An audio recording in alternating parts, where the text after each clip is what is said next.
Rentrac's mission is really all about measuring movies and TV everywhere. As many of you know, we have 100% market share of all theatrical distribution. We measure every movie. On the TV side of the business, we of course started with video on demand because it was server-based, and that's how we could get to the most granular set of information, and then moved into traditional television. And as we've been expanding our businesses also into online and into mobile. The important part of all of this is a way to link all of that information together. And of course, we think that that's the key. And the targets that get defined and then run against each one of these different types of viewing are really what Rentrac's mission is all about, is taking that as close to census as we can, matching it with other databases that allow us to be able to identify the true targets. We have 25 million television sets that we receive information or data from every day. These are our partners, so it's a combination of cable, satellite, and telco.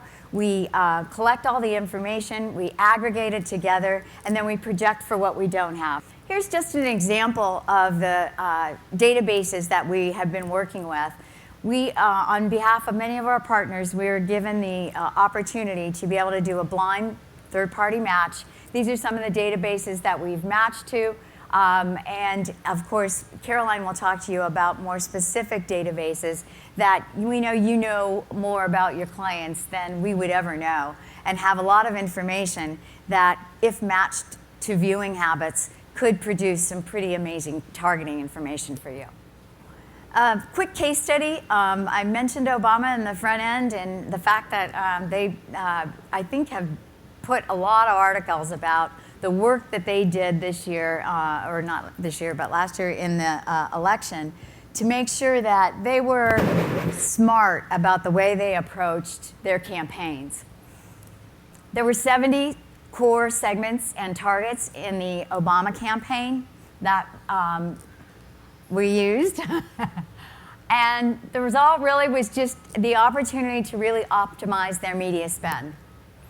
And we evaluated it not only on a concentration of where they might find the most likely voters, but also on the voter CPM, as we called it. So we looked at an index of voters, and then not only looked at the actual CPM for whatever media we recommended that they buy, but also what was that CPM against voters.